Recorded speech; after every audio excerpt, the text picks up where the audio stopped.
in for a treat today. Today, I am here speaking with my new friend, Claudia Noriega-Bernstein. And we met on LinkedIn and she reached out to me. We connected, and you're going to know why pretty quickly, I think, as we dive into what has influenced her to be who she is and what she does now. So, Claudia, welcome to Your Stories Don't Define You, How You Tell Them Will. Thank you so much. I'm so happy to be here with you. Well, I know that you've listened to a few episodes of this podcast, and so I would love to start with a traditional question that I start. I guess traditional is kind of the wrong word for it, but it's a habit I have of starting it this way. I always ask my guests to share something about themselves that other people might not know about them, not something that's on your LinkedIn bio or on your resume. And I do this so that our listeners get a more complete picture of who you are as they start to hear about where you were influenced in the things that happened in your life. So what do you think? Do you have something to share with us? When I read that in your email, I was thinking about maybe I need to talk about something that I never shared before in my life. And I was getting like an anxiety attack for a moment, because when you share an episode of your life that is yours and is private, you're not the only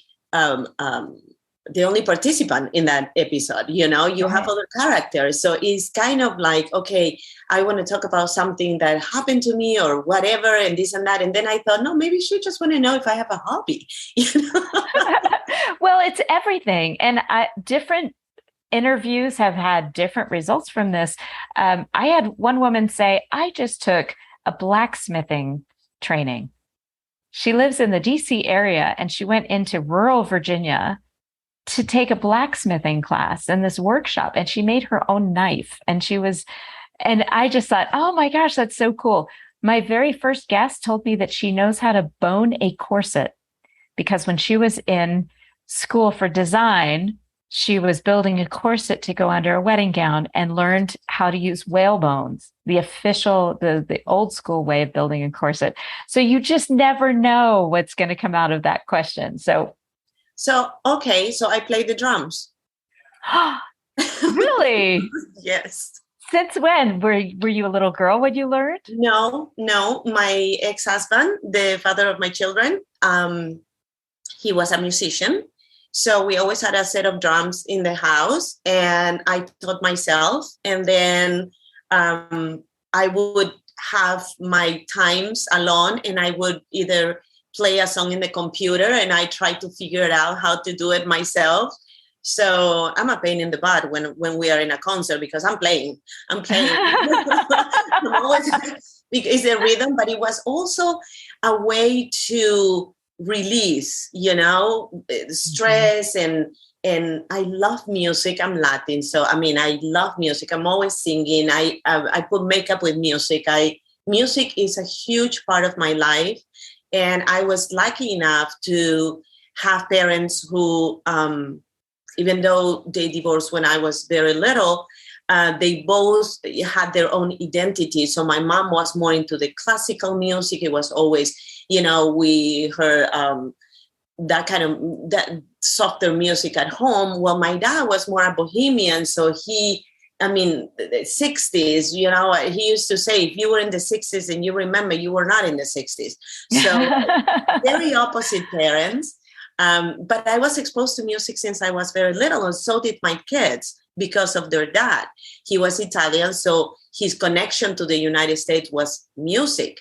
So he always played, oldies and Frank Sinatra and Elvis and, all that amazing music that we are not lucky enough to have now. I listen to a song now and I'm like, why are they playing that in the radio? What is the message here? How is that going to make me richer emotionally? Are you kidding me? So I was very blessed to have that exposure, and I love music. So it was kind of easy for me to fall into playing some sort of instrument that was sitting in my living room. Oh, that's so terrific. Have you ever performed like with an audience? Who, my ex-husband? No, you. Did you ever Never. Are you perform? kidding me? Never. Oh, This is me. it's a hobby. It's my thing. It's your my release. It's my thing because I enjoy it. And some people work 24/7. I don't. It's 24/6 because on Mondays I don't want to have anybody at home. My kids are already adults. I tell my husband, take your yoga class until 2:00 or whatever you need to do after work, that nobody has to come and clean the house or nothing. I just want my space. And those days I do what I want to do for myself, which now I can do it. For many years, I used to feel very guilty to do things for myself, but now I don't. And I taught my girls not to the point that I got them a membership to get a massage every month when they were, teenagers, and they continue paying their membership. And I said always to them, if you take care of yourself, then you can take care of everybody else, But first, you got to start with you, like in the plane, put that little mask on you first. Oh, so yeah. Mondays are my days to play drums, my days to sing, my days to do whatever I want to do. If I want to write, if I want to waste, half an hour on social media and scrolling up, that's my day to do whatever pleases me. I love that. So many of our listeners can understand that, but not necessarily act on it. And that is so meaningful to hear that, because I've been really focused on the concepts of identity, authenticity, and relevance. And one of the things so many people forget is that they are modeling these behaviors for their kids. So if they're searching for relevance in unproductive ways, they're modeling that for their kids. If they are searching for relevance in a way that keeps them, and I hate this word, busy all the time, because they're searching for something that was always internal, then they're modeling that for their children, and their children will be influenced by all of the things that you don't want them influenced by. I love that you do that for your daughters, because what that reminded me of was my mom. When I was a teenager, she had 3 teenagers at home. My sister was kind of a preteen. She's 5 years younger than I am. But I remember she went back to school. She had a degree in education and had been a teacher, mostly substitute. She didn't really have her own classroom because she was raising kids. But when I was a teenager, she said, I have always wanted to be a nurse. I'm going back to school. And she graduated after 4 years with her bachelor's in nursing, or RN, summa cum laude. So with high honors, with 3 kids at home.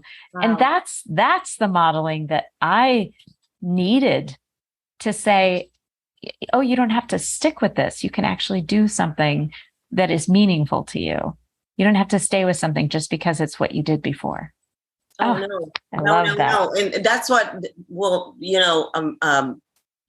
that's the title of my journal is Don't Shrink to Fit, because I believe that so strongly. We oftentimes shrink to fit in what we think everybody else wants from us or think we should do, or, you're going to go to school with 3 kids at home? Oh my God, no, this is what I need. And good for her to show you that she needed to take care of her dreams, and you need to take care of your dreams as well.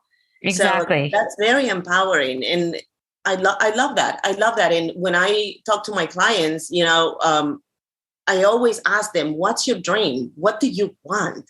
What do you want? Not what your husband, your mom, your sister, your kids want. What do you want?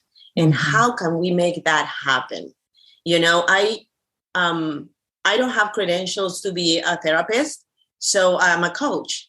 And and now that I am very interested in knowing the past of the person, because I don't feel I have the training to help them with that past. But I definitely can help them with the abundance they have in their life right now, and to reach the new goals and the vision that they have for themselves, in spite of that past. Exactly. And maybe because of it, because of what they've learned from those experiences, you know what you don't want. And when I'm talking to people who have recently broken up or, had a sad breakup or whatever, I always say, and don't write a laundry list of what you want in your next partner. Right. Write your list of deal breakers, because that is going to be a smaller list and leave you far more open opportunities, because you don't want to limit yourself and set arbitrary limits or boundaries on yourself. But I know that, I have a handful of deal breakers for whether it's a client. There are clients I'll turn down because there's a couple deal breakers in there. And if my red flags go up, so I love that you're talking about it in that sense. So when you think about a pivotal time in your life that helped you understand to take care of yourself, what was that moment? Because I know mine, and I think it's a series of moments. It's just not just one time that something changed, but when was a time that something changed in how you understood that what self-care meant for you and how it benefits the people around you? I think my whole life, since I have memories, I had a lot of limited beliefs about my worth. And it's kind of funny, for a lack of a better word, that when people look at me, they don't have a clue that I ever struggle with that. I mean, if you take in consideration that when I was a teenager, I was a soap star, pretty much. I was doing soap operas and I was very popular and I had all the attention. How this person can have those feelings for herself. Mm-hmm. And I mean, I know that I had a lot of moments in my life where that evidence of me now being worthy were in front of me, and I took them as a fact. So for many years, I carried that. And it wasn't until, and I remember this very vividly, when I spent the first night after I got divorced from my ex-husband, and I walked into my daughter's room and they were asleep. And my oldest one was 6. I'm sorry, she was 5. I have when we got separated first time, my youngest one was 11, but I lived a period of time in our house. And then I moved to an apartment. So at that point, she was like a year and a half, something like that. So they were very little. And when I look at them, immediately I remember me being 5-year-old and the fear that I had when I was 5-year-old, and me telling my dad, take me with you, because I was very close to him. And I have never talked about this ever. I didn't understand why he didn't take me. So that was my first not worthy feeling. Abandonment, right? Yeah, it's like, why you're not taking me? You're not only leaving us, but you don't want to take me either. And there were a series of events in my life that made me feel that way. But when I was standing at that door looking at my girls and remembering that little girl, I never wanted them to feel that. So I made a promise to myself. And I said, I am not going to be the person that I could be because I'm a victim of everything that happened to me. I am going to embrace this, and I'm going to teach these girls to be strong, to be self-sufficient, what unconditional love means. I'm going to be in relationship with their dad so they never have to choose. Mm-hmm. I am going to tell them I love them and pinch their butts 24 hours a day so they know that mom loves me hard, and fiercely. That moment was for me like, I'm going to change the story. I'm not going to do what maybe is expected. I am going to change the story because I never want any of my girls to feel what I felt. Mm. So that day was for me like, I got this. You know what I love about this, Claudia, is just the simplicity of that moment of realizing that it was about them. If every parent going through a divorce could look at those children like that and say, this isn't about me, and make those efforts so that you're not damaging the relationship between your children and their other parent, regardless of what happened between you. Right. So what happened next? Were you able to do that? And was your husband a participant in that? He was, the first 2 years after our divorce was hard because he didn't want the divorce. But there were some circumstances that didn't align with my pillars, my values, the way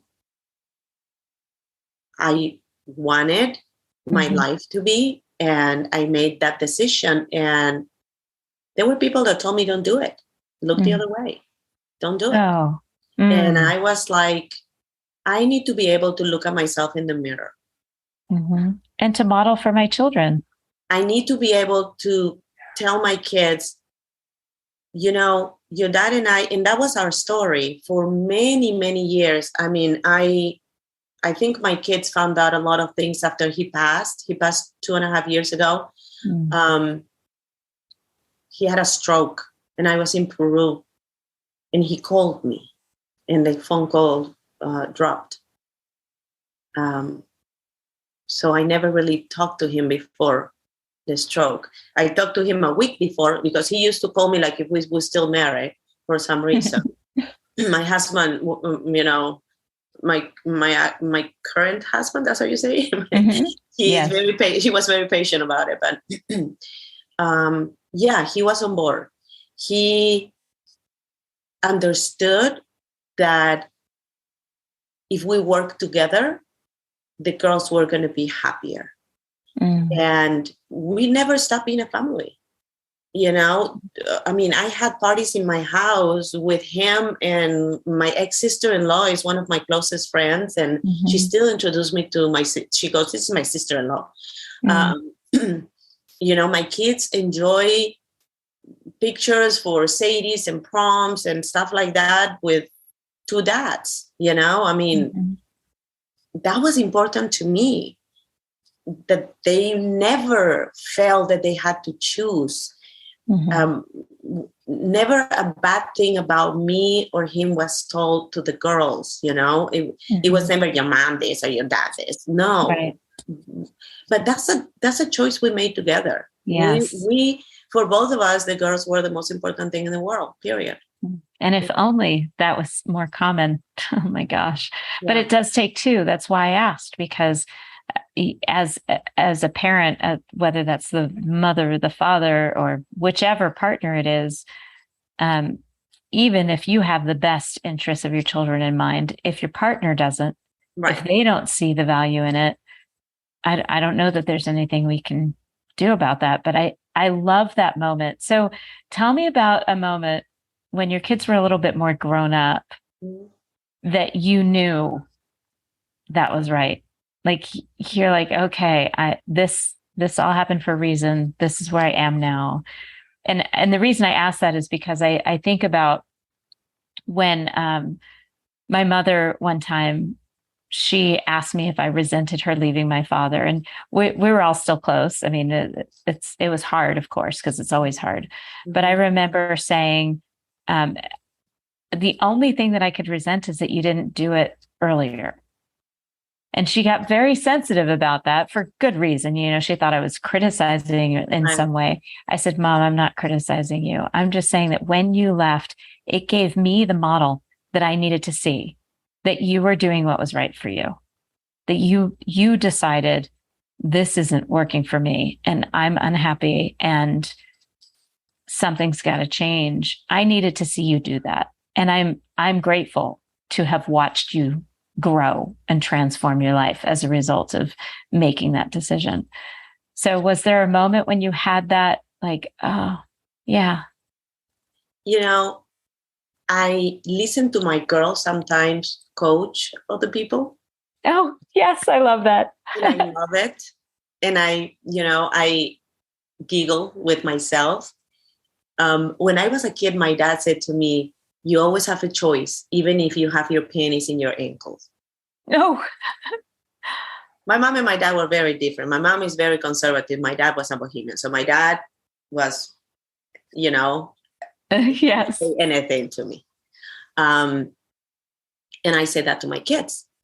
And this is a little story, but I'm going to answer your question. So one day, like at 11:30 at night, I get a phone call from my daughter telling me, can you please come and pick me up? Now, I had certain things with the girls that my ex-husband was on board. So we had like a safe word, or, if you call me and you want us to pick you up and, your friends are around, you just throw that word in between so we know you're faking it, so you don't look like you're calling your mommy or whatever. Yes, we had those too, the cues. Yeah. Yes.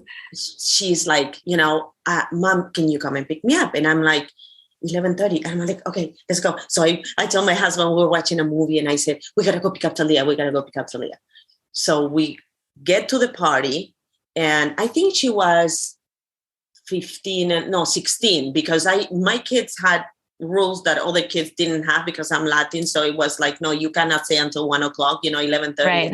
You have a curfew, you have some boundaries. And stuff like that. And funny thing, they never thought I was strict. They thought I was normal, to be like right. that. Yes. So anyway, so she gets in the car, and when I get to the house, she's sitting right outside the door.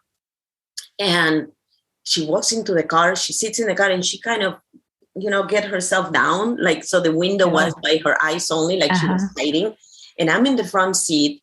My husband is driving, and she's in the back. And I said, what happened? And she goes, well, you always told me that I can change my mind even if my panties are in my ankles. I'm hyperventilating at that moment because I don't know exactly what's happening. The context of that comment.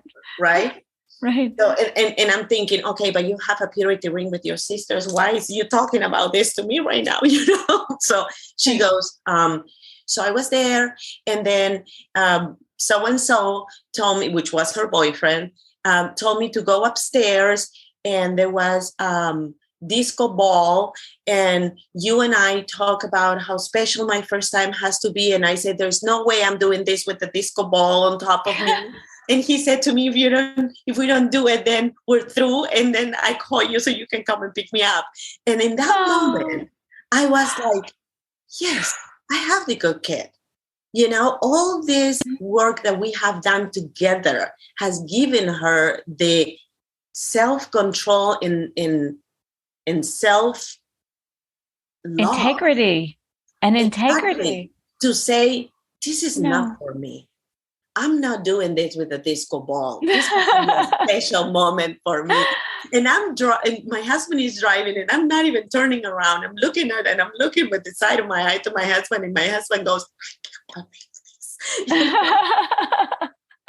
I love this story on so many levels. And one of the things that just popped into my head was when our boys were little and they always sat in the back seat because we had, car seats or whatever. Mm-hmm. I remember that's where the best conversations would happen because they couldn't see our faces. They couldn't see our expressions. So they would talk about things and not be turned off or have a hesitation because they see a change in our expression. Those backseat moments are so critical in your relationship if you're listening to them. My kids will tell me, my girls, I only have daughters, and they have no filter with me. I mean, sometimes there are things that I don't need to know, and they're adults now. Okay, they're 25, 26, and 29. Okay. So there are things that I don't need to know, but they still share it.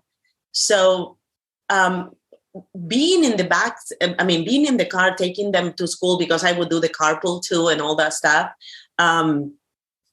Listening to them talking, I was like, oh my God, I wish I would have that willingness to share when I was their age, and how precious it is that they feel the trust and the no judgment and the love, the unconditional love, to just say whatever they feel. And that is, any moment like that, I pat myself in the back. I have a moment and I'm like, you know what?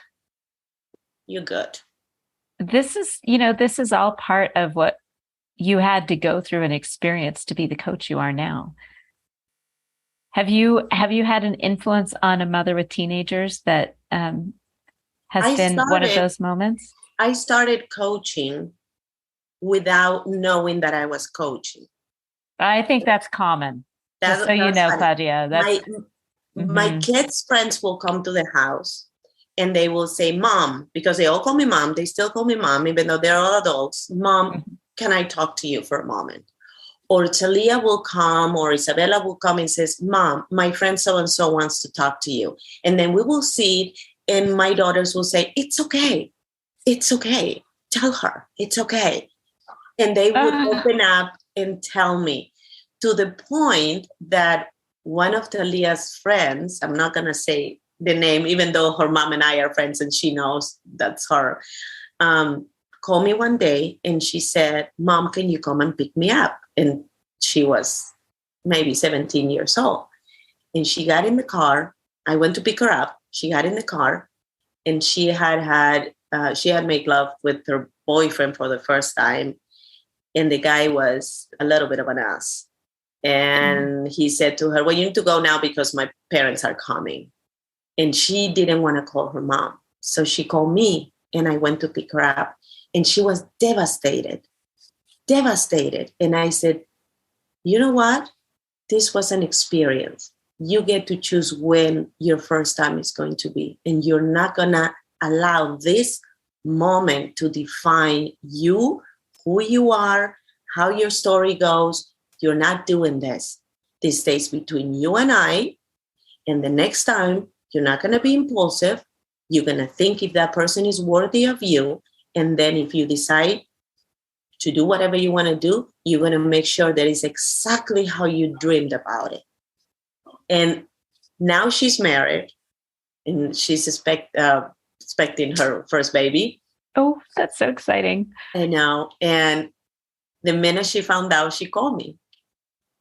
And she said, you can't say anything to anyone because I haven't told anyone. Anyone. She said, I'm waiting for Mom to come on Tuesday because I want to tell her in person. But I couldn't help it anymore. I had to call you. So, I started with those teenagers and I learned from my kids every day. Every day. Even if sometimes I will turn around and I said, oh my God, lady, have another fry, which is so judgmental and wrong. Okay. But as you say in one of your podcasts, you're not responsible for your first thought. So, I love that you got that. Because sometimes we say things and liberating, right? Like at a spaghetti, we want to take those words back because they're like so not aligned with who we want to be. Exactly. And one of my kids will turn around and she goes, Mom, that's not nice. And I go, I know, that was so wrong. I'm so sorry, So that shows me that, number one, they have the right values. And number two, they feel comfortable to call me on my, whenever. Bullshit. Go ahead. You can say that. They feel like it. And that's okay. Because the same way that I am the teacher sometimes, I am the student sometimes. And I'm welcoming that with open arms. I think that's what makes the best coaches are the people who are continuing to learn. And particularly those of us that have aha moments as a result of a coaching experience. And I told somebody the other day, well, when I was talking to my coach and she's like, wait, you have a coach? And I said, any good coach has their own coach because you can't do this alone. It's a huge responsibility. And if you're not learning about yourself and where your blind spots are and where you're getting into your own way, then you can't help others find those things. You just can't. Not in a way that's relatable. you're not able to hold yourself accountable all the time. Exactly. So, sometimes you need somebody to tell you, what is your responsibility on this? How could you change the situation? What you could have done differently, and make you think about it and own it. And then the next time handle the situation differently. Absolutely. 100%. Mm. So as we come full circle back to this, I'm so into these ideas, and I'm writing a book about those concepts of identity, authenticity, and relevance. And I'm curious, when you think of what you bring to everything you do, can you tell a story that describes that? And what I'm asking for is, I think about it as your why or your purpose. Mm-hmm. And in my book, I talk a little bit about how I found my purpose. And it was through a series of events that then I could look back and realize I was bringing the same person to every one of those events. Everywhere I sat, I was bringing that same concept, which the story I would tell to define that or to describe that is when in my last job where I worked in an office, the guest seats in my office were occupied at least once every single day with somebody just coming in, needing a safe place to talk and bounce ideas off. And almost every day, one of those seats was occupied at some point during the day. Somebody saying, I don't know how to handle this. What do you think I should do with? And I'm trying to do this and I need some strategy ideas. And I realized that's what I was bringing to every environment, was that safe environment to speak, to share ideas, to be vulnerable. And I am not super comfortable with emotion generally. I'm better at it now than I was 10 years ago. But in general, I realize that I'm imagining one particular moment when somebody was sitting in that seat and she was struggling with this idea of travel. And I knew her StrengthsFinder results because we had done something as an organization before. And I just kind of walked her through, well, what's the worst possible scenario here? Mm-hmm.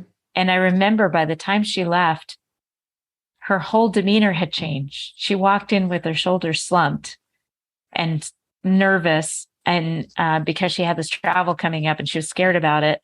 And by the time she left, her shoulders were thrown back. She had a smile on her face. And I remember that moment of thinking, that I was exactly where I needed to be for this person. So I'd love to hear your story of that. So going back to my first beliefs of not being worthy, I learned through the process of finding myself that what I was craving for was to belong. I feel that everybody in different percentage, I don't know if that's the right way to say it, needs to belong. And, me being an immigrant coming to the States, or my parents getting divorced, or, my whatever things happened to me in my life, I always felt the need of belonging, and being part of it. And I was talking to my husband about this yesterday, and I said, in a world where everybody wants to belong, people do the craziest things to be different. And he said to me, they do it for attention, because since they don't feel they belong, they want to have the attention. And I was like, that's an interesting concept. So going back to your question, I always want people around me to feel they belong, that they are not, that they don't fit in. I welcome them. And I welcome them from a place of love, obviously, but I welcome them with my whole being.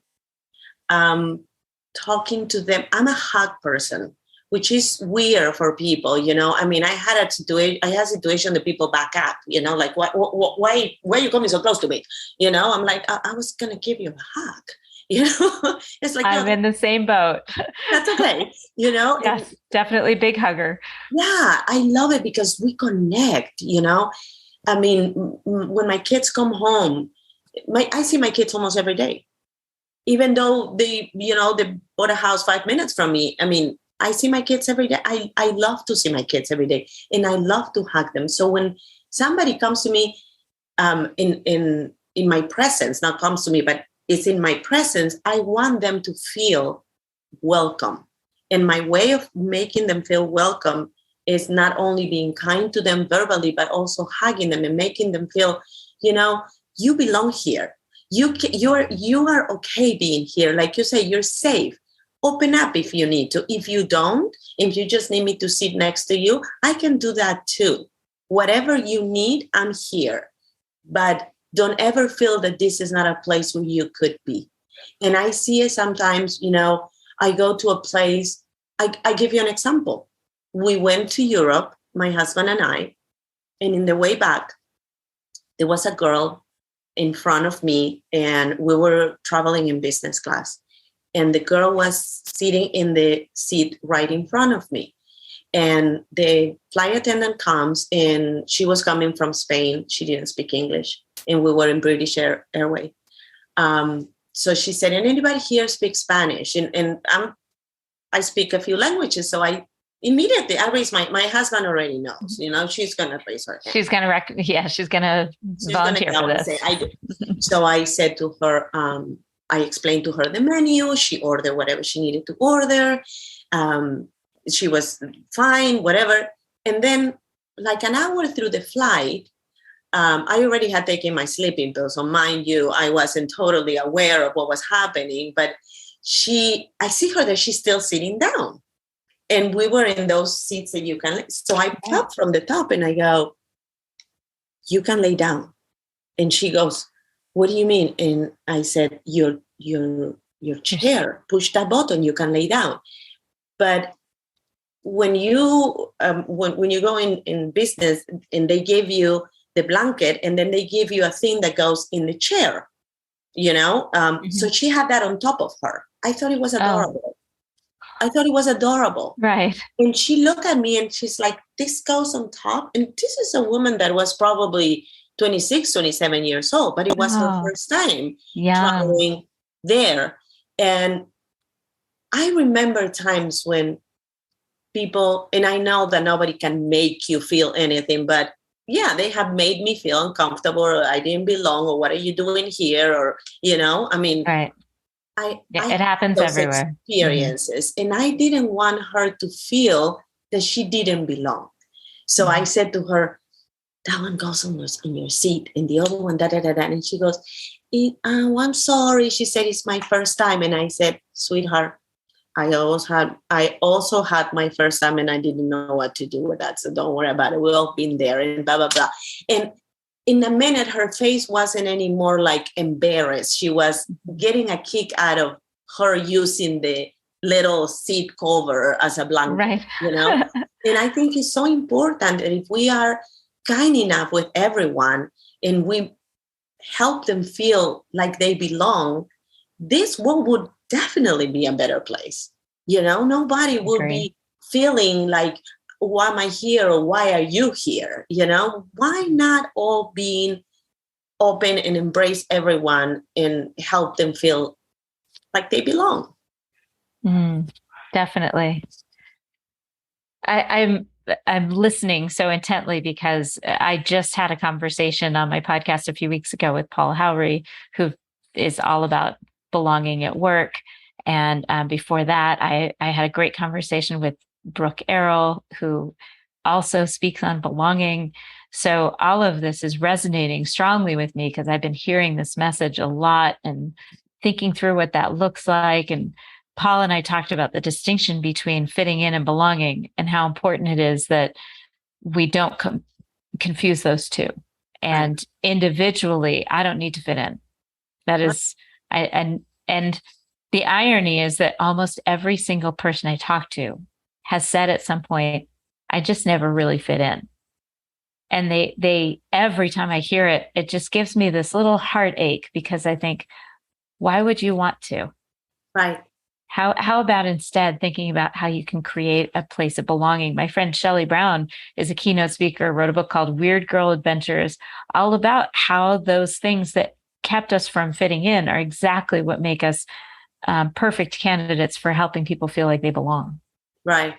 Right. So being able to wrap your mind around what that looks like for each of us, because it looks different. Mm-hmm. Yours is a different environment than the one that I create. And yet we both have this desire, we're compelled to bring that to every place that we sit. And I'm so honored to hear that story from you. Thank you.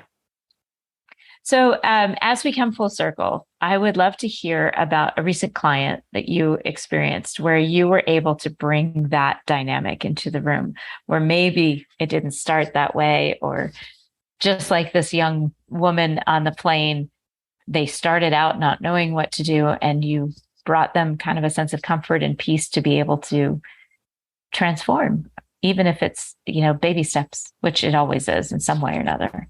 Yeah. And continue to be, we keep on growing. One of my, I don't want to say my favorite clients, but one of the clients that made me realize the impact that I can have in somebody's life was this lady that was in a very abusive relationship.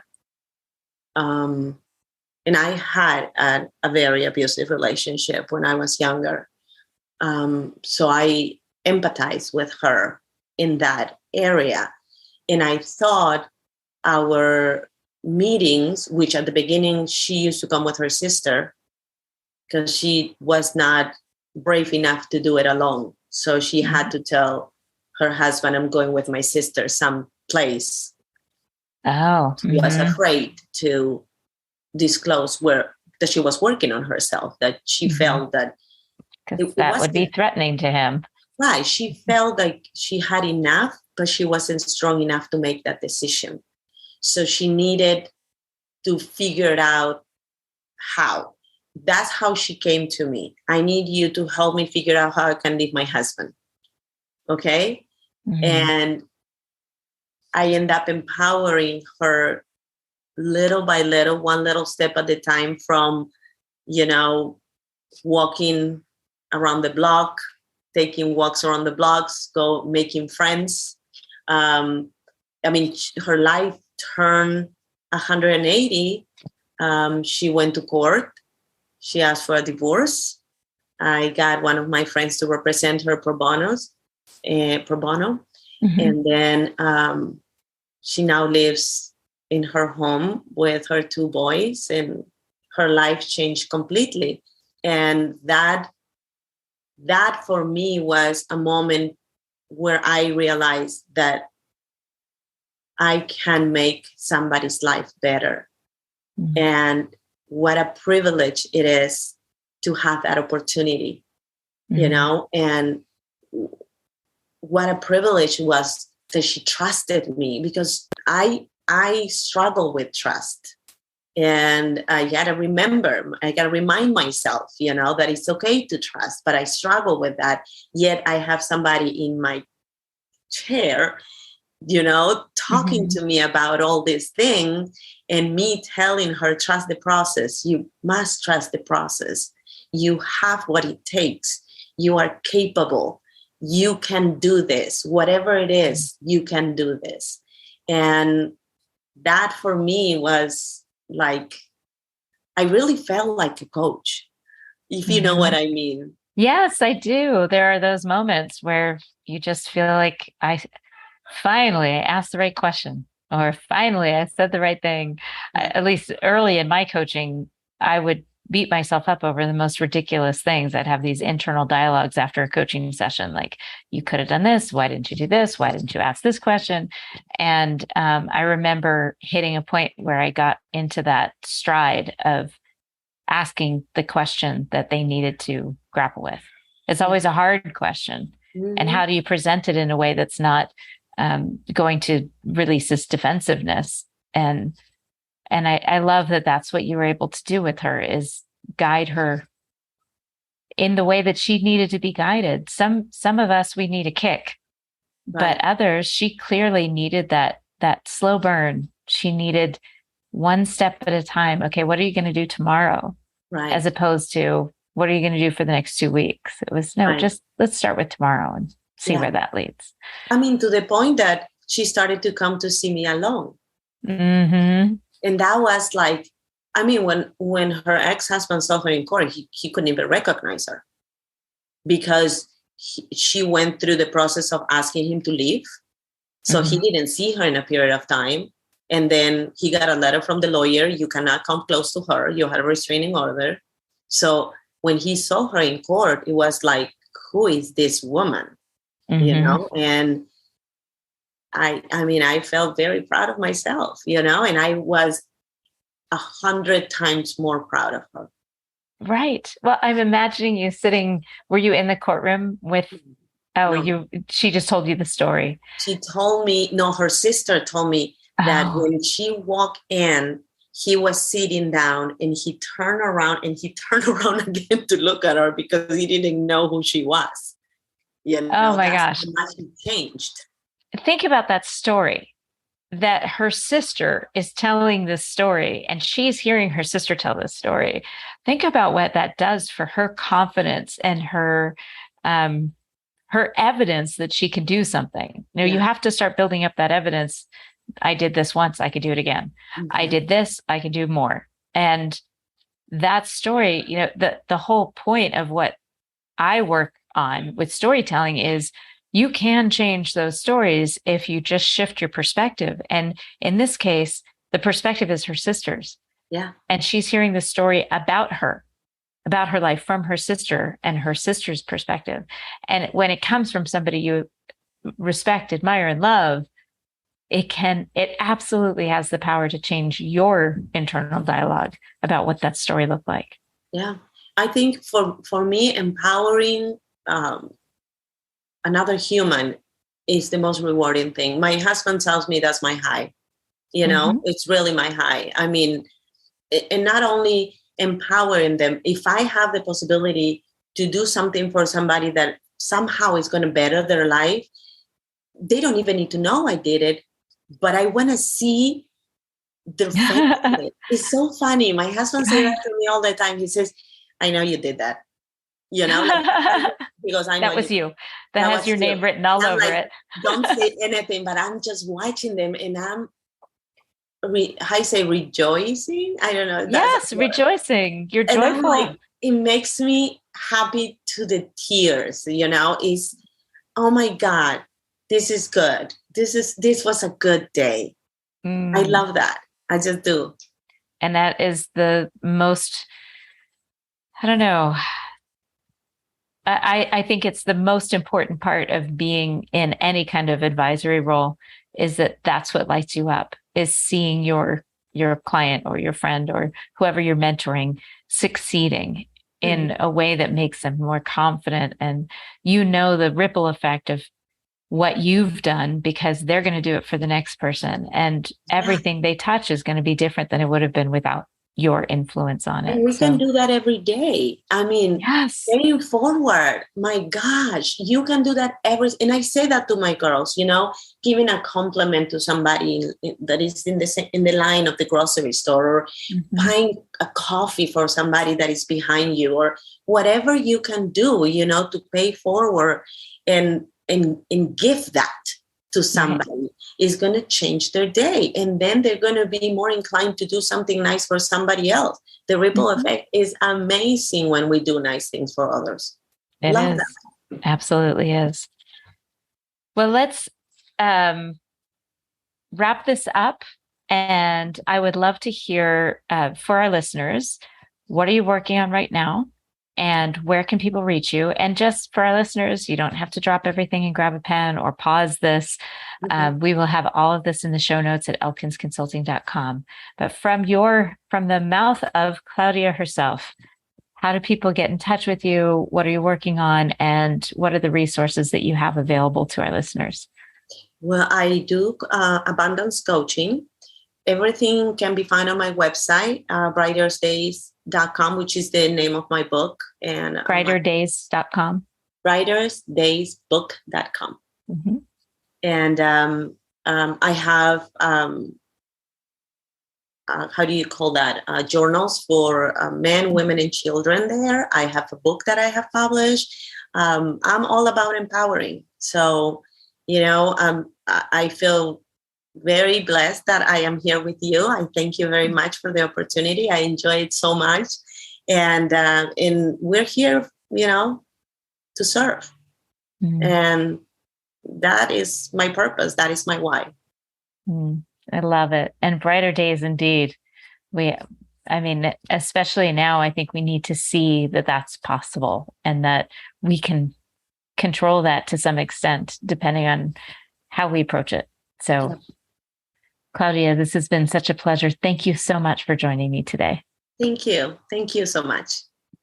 Thanks for listening to Your Stories Don't Define You, How You Tell Them Will. I'm putting some finishing touches on a new course, Get the Offer, Job Interview Storytelling, that will be available online in early fall 2022. It is so important that this course is truly relevant, helpful, and useful for my clients. So I'd love your help. Would you please email me at sarah@elkinsconsulting.com or complete the form that's linked on the blog post associated with this podcast episode to add your ideas for the course? I'd love to know your biggest challenges when it comes to job interviews, so the content of my online course is exactly what you need. I appreciate your help. Thanks in advance.